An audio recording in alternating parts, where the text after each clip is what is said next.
गौरचन्द्राय राधिकायै तदालये কৃষ্ণায় এমন ভিডিও পেতে চ্যানেলটি সাবস্ক্রাইব করুন। ধন্যবাদ। তদেবকৃতায় নমো নমঃ।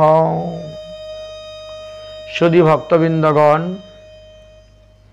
বর্তমানে যে মাস চলতেছে আমাদের এই মাসের নাম অগ্রহায়ণ মাস, এবং এই অগ্রহায়ণ মাসের 25 তারিখে 25শে অগ্রহায়ণ বুধবার শ্রী মোক্ষদা একাদশী ব্রত পড়েছে। অর্থাৎ ইংরেজি তারিখ হলো 11 ডিসেম্বর 2024 বুধবারে শ্রী মোক্ষদা একাদশী ব্রত পালন করবেন। ওই দিবসেই শ্রীমদ্ ভগবদ গীতা প্রকট হয়েছিলেন, আবির্ভাব হয়েছিলেন, তাই তাকে গীতা জয়ন্তী বলা হয়। এই বছর আমাদেরকে 5126তম শ্রীমদ্ ভগবদ গীতা জয়ন্তী পালন করতে হবে। শ্রীমদ্ ভগবদ গীতা জয়ন্তীতে চেষ্টা করবেন সম্পূর্ণ গীতা পাঠ করার জন্য, গীতার 18 অধ্যায় পাঠ করার জন্য এবং মাহাত্ম্য পাঠ করবেন, অতি উত্তম। যদি সময় না হয়, যতটুকু পারেন ততটুকুই আপনারা পাঠ করবেন শ্রীমদ্ ভগবদ গীতা, কারণ এই দিনেই তিনার আবির্ভাব তিথি বা প্রকট তিথি। তার পরের দিন সকালে সূর্যোদয় হওয়ার পর ভারতীয় সময় অনুসারে আমাদেরকে 9টা 45 মিনিটের মধ্যে পালন করতে হবে দিবা। যদিও পরের দিন কোনো কোনো পঞ্জিকা মতে বেঞ্জলি দ্বাদশীর কথা আলোচনা করা আছে, কিন্তু বিশেষ তিথির কারণে এই বছর বেঞ্জলি দ্বাদশী ব্রত পালন করা হবে না। তাহলে একাদশীতেই পালন করা হবে, মোক্ষদা একাদশী ব্রত পালন করা হবে। আর তার পরের দিনে ভারতীয় সময় অনুসারে সূর্য উদয় হওয়ার পরে 9টা 48 মিনিটের মধ্যে ব্রতের পালন করতে হবে। যারা আমাদের এই গুরু পরম্পরার অন্তর্ভুক্ত আছেন, আমার শিষ্য বা প্রশিষ্য, গুরুভাতা, গুরুভুন বা অন্যান্য গুরু ভাইদের শিষ্য আছেন, সবাইকে জানিয়ে দিচ্ছি, এই যে দ্বাদশী দিবসেই আমাদের পরম গুরুদেব অষ্টোত্তর শতশীল কুঞ্জবিহারী দাস বাবাজি মহারাজ নিত্যলীলায় প্রবিষ্ট হয়েছিলেন। এই জন্য ওই দিবসে যে যতটা পারেন, যার যেমন সামর্থ্য তেমন অনুসারে সাধু সেবা, বৈষ্ণব সেবা দিবেন। অর্থাৎ এটা পারণের দিনের কথা বলা হয়েছে। 26শে অগ্রহায়ণ, 26শে অগ্রহায়ণ বৃহস্পতিবারে যে পালন করবেন, ওই দিবসে দাদু মহারাজের তিরোধান উৎসব। অর্থাৎ ইংরেজি তারিখ হলে 12 ডিসেম্বর হবে। 12 ডিসেম্বর 2024 বৃহস্পতিবারে এই বছর এই তিথিটা পড়েছে। কারণ দাদু মহারাজ মোক্ষদা একাদশী দিবসেই প্রাপ্তি হয়েছে, কিন্তু একাদশী দিবসে বৈষ্ণব সেবা, শ্রাদ্ধ, তর্পণ, পিণ্ডিদান আদি গৃহস্থ বৈষ্ণবের ক্ষেত্রে যেমন নিষিদ্ধ, ত্যাগী বৈষ্ণবের ক্ষেত্রেও নিষিদ্ধ। তাই তার পরের দিবসেই তিনার উদ্দেশ্যে এই বৈষ্ণব সেবা ভান্ডারা হবে, বিশেষ করে তিনার উৎসব অনুষ্ঠান পালন করা হবে। প্রতি বৎসরই আমরা অগ্রহায়ণ শুক্লপক্ষ মোক্ষদা একাদশী দিবসে ব্রত থেকে দ্বাদশী দিবসে দাদু মহারাজের উৎসব করে থাকি। আপনাদের যার যেমন সামর্থ্য আছে সেই অনুসারে আপনারাও দাদু মহারাজের উৎসব করবেন, আমাদের গুরু পরম্পরা অনুসারে যারা আছেন। অতএব আপনারা মনে রাখবেন যে 25শে অগ্রহায়ণ বুধবার, অর্থাৎ 11 ডিসেম্বর বুধবার 2024 আমরা মোক্ষদা একাদশী ব্রত পালন করব। আর তার পরের দিন 26শে অগ্রহায়ণ বৃহস্পতিবার বা 12 ডিসেম্বর বৃহস্পতিবার 2024 পালন করার পর দাদু মহারাজের উৎসব আমরা অনুষ্ঠিত করব। 78শত শিলকুঞ্জ বিহারী দাস বাবাজি মহারাজের তিরুদান মহোৎসব যদিও রাধাকুণ্ডে ব্রজানন্দ ঘেরাতে বিশেষ আকারে বৃহৎ আকারে হয়ে থাকে, তাছাড়াও অন্যান্য যেখানে যারা আছেন তারা অতি যৎকিঞ্চিত হলেও করবেন।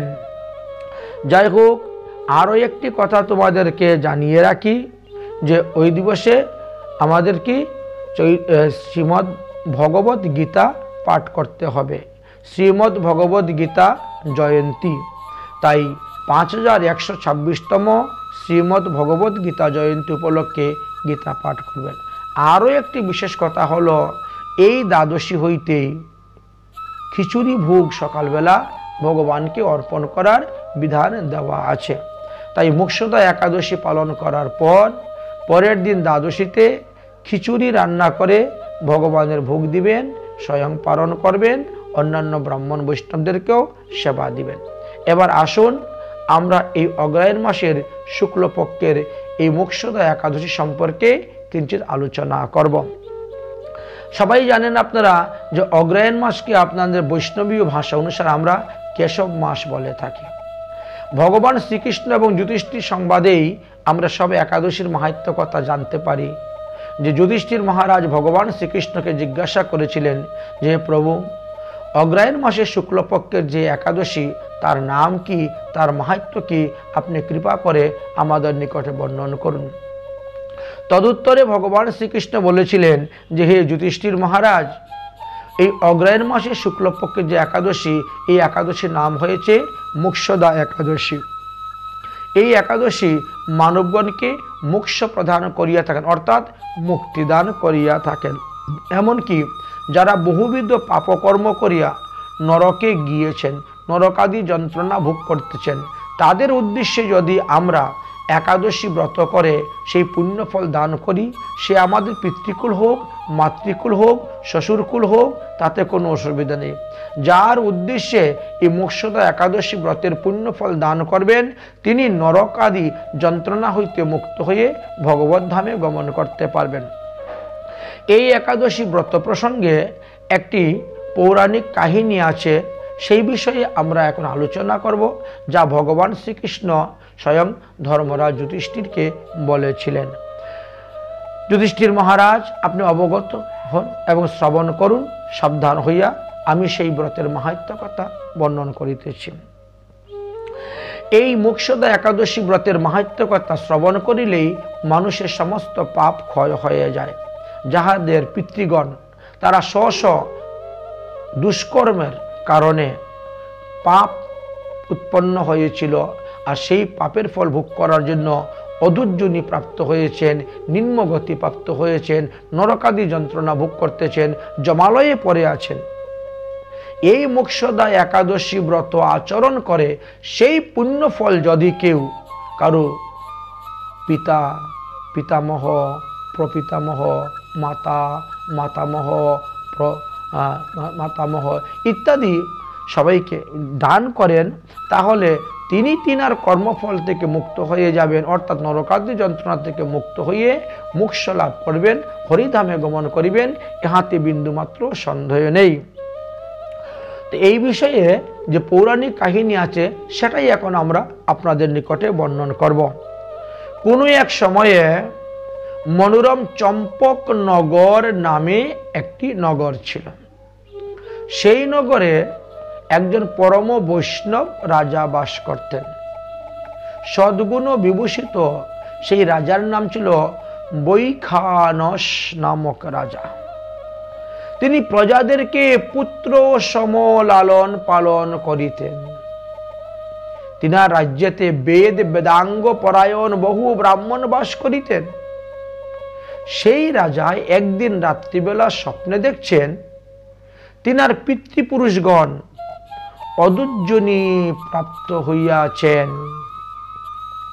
তার কিছু কিছু পিতৃপুরুষগণ তারা ঘোর নরকে পতিত হইয়াছেন, নানাবিধ নরকাদি যন্ত্রণায় তারা পীড়িত হইতেছেন। পিতৃগণকে নরকভোগ দর্শন করিয়া রাজা বড় বিস্মিত হয়ে গেলেন। চিত্তে বিন্দুমাত্র সুখ নেই, শান্তি নেই। কি করে আমার পিতৃপুরুষদেরকে আমি নরক থেকে উদ্ধার করব? তারপরের দিবস পণ্ডিত বিদ্বান ব্রাহ্মণদিগকে নিকটে গেলেন এবং সমস্ত স্বপ্ন বৃত্তান্ত কথা বর্ণন করলেন। পণ্ডিতগণ, ব্রাহ্মণগণ, বিদ্বানগণ সবাই তখন গ্রন্থ খুঁজতে শুরু করলেন। রাজা বলছেন, হে ব্রাহ্মণগণ, হে পণ্ডিতগণ, আমার পিতৃগণ নরককুণ্ডেতে পড়ে আছেন। তাহারা আমাকে লক্ষ্য করিয়া বলিতেছেন, হে পুত্র, হে পুত্র, তুমি আমাদিগকে এই নরককুণ্ড হইতে উদ্ধার কর। তাহাদের এতাদৃশ্য আর্ধনাদ বাক্য শ্রবণ করে, তাদের এতাদৃশ্য দুরবস্থা দর্শন করে আমার অন্তর খুবই দুঃখী হইতেছে। আমি কালকে রাত্রে হইতে বিন্দুমাত্র সুখ অনুভব করতে পারিতেছি না। আমার মতন শক্তিশালী পুত্র, সমর্থমান পুত্র বর্তমান থাকা সত্ত্বেও যদি আমাদের পিতৃপুরুষগণ, মাতৃপুরুষগণ, পূর্বপুরুষগণ ঘোর নরক যন্ত্রণা ভোগ করতে হয়, তবে পুত্রের কি বা প্রয়োজন? কেনই বা আমি তাদের পুত্র রূপে জন্মগ্রহণ করি? পণ্ডিতগণ বললেন, হে রাজন, আপনার রাজ্যের সন্নিকটে পর্বতমুনির আশ্রম আছে। সেই মুনি ত্রিকালদর্শী, অতএব আপনি তাহার নিকটে যান এবং তিনাকে গিয়ে জিজ্ঞেস করেন যে তোমার পিতৃপুরুষকে তুমি কিভাবে মুক্তি লাভ করতে দিতে পারবে। কারণ আমরা তো অনেক শাস্ত্র ঘেটলাম, কোথায় কিছু পাচ্ছি না, তবে উনি ত্রিকালদর্শী, উনি বলে দিতে পারবেন, ওনার কাছে যাও। নিশ্চয়ই তিনি এই বিষয়ে অবগত আছেন।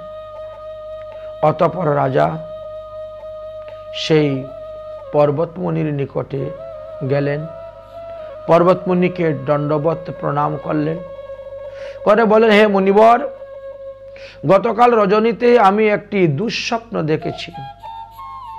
আমার পিতৃপুরুষগণ, মাতৃপুরুষগণ নরককুণ্ডে পড়ে আছেন। যমের দূতগণ তাহাদেরকে প্রহার করিতেছে, আর তাহারা দুই হাত প্রসারণ করিয়া কেঁদে কেঁদে আমাকে বলিতেছে, হে পুত্র, তুমি তো আমাদের আত্মজ, তুমি একমাত্র আমাদেরকে এই নরককুণ্ড থেকে উদ্ধার করতে পারবে। অতএব এই নরক যন্ত্রণা থেকে উদ্ধারের ব্যবস্থা তুমি করো। ভগবান শ্রীকৃষ্ণ বললেন, হে যুধিষ্ঠির মহারাজ, রাজা বৈখানস এইভাবে পর্বতমুনির চরণে নিবেদন করলেন।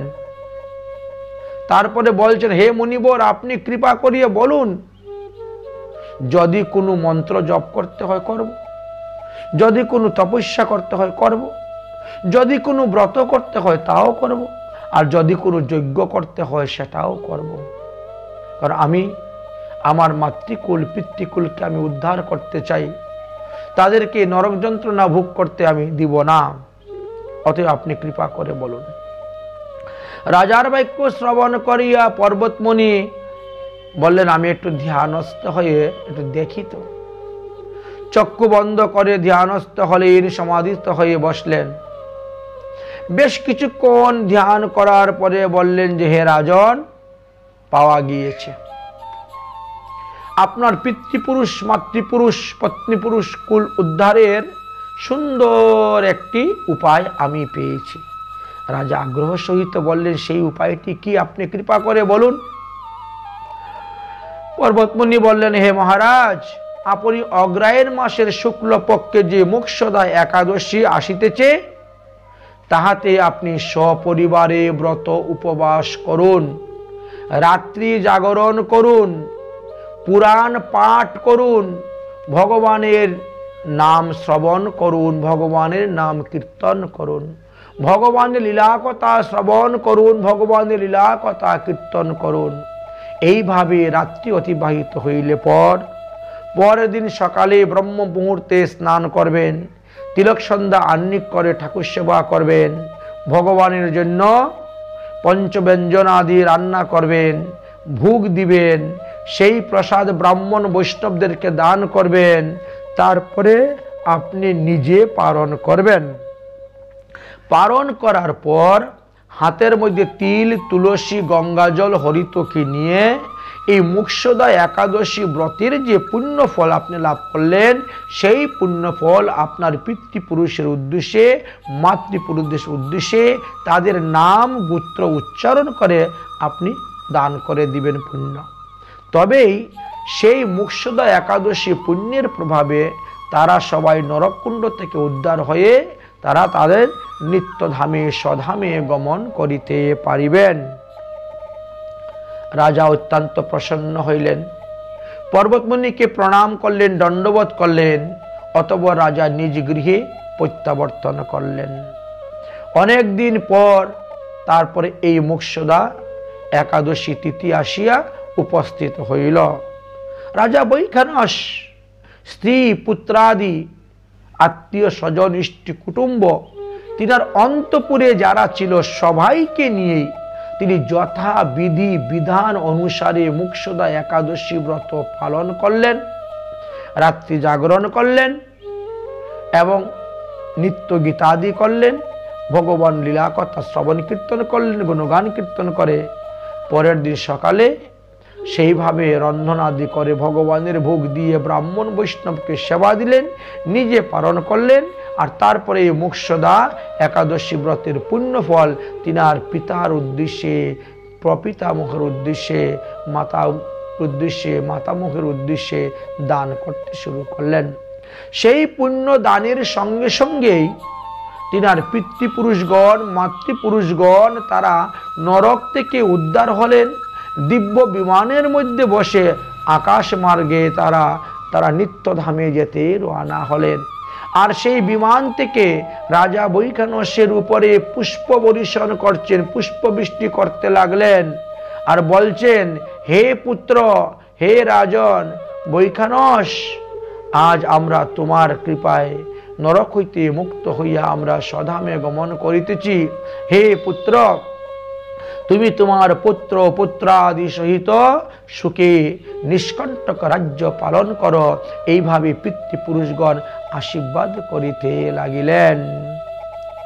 রাজা বৈখানস তাহার পিতা নরক হইতে মুক্ত হইয়া পূর্ব পুরুষগণের সহিত স্বর্গাদিতে গমন করিতেছেন দেখে তিনি অত্যন্ত আনন্দ হলেন, প্রসন্ন হলেন এবং সমস্ত জগৎবাসীকে জানিয়ে দিলেন যে আপনারাও এইভাবে মোক্ষদা একাদশী ব্রত করে সেই পুণ্যের ফল আপনারা অর্পণ করিবেন।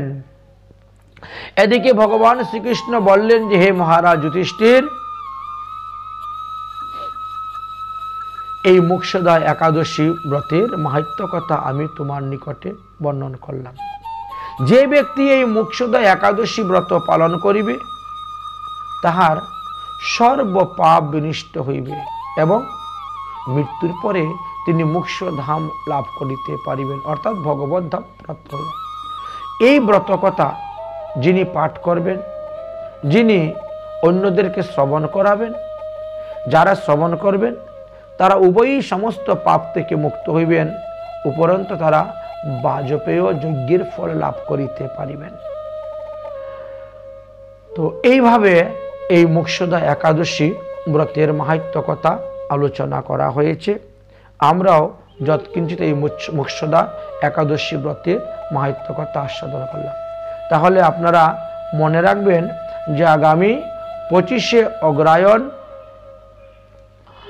1431 বাংলা, 11 ডিসেম্বর 2024 খ্রিস্টাব্দ বুধবার শ্রী মোক্ষদা একাদশী ব্রত পালন করিতে হইবে।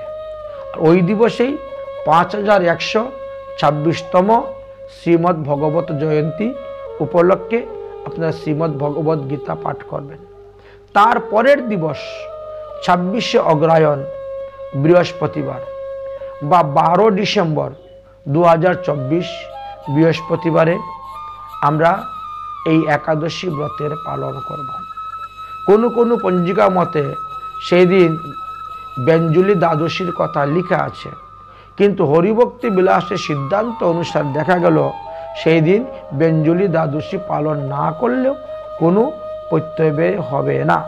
কারণ তিথি এবং নক্ষত্রাদির কিছু বিচার আছে, সেই সূক্ষ্ম বিচার হরিভক্তি বিলাসে করে গিয়ে বলছেন যে এই দিন আর বেঞ্জলি দ্বাদশী ব্রত করা যাবে না, আপনারা এই দিন পালন করে নেবেন।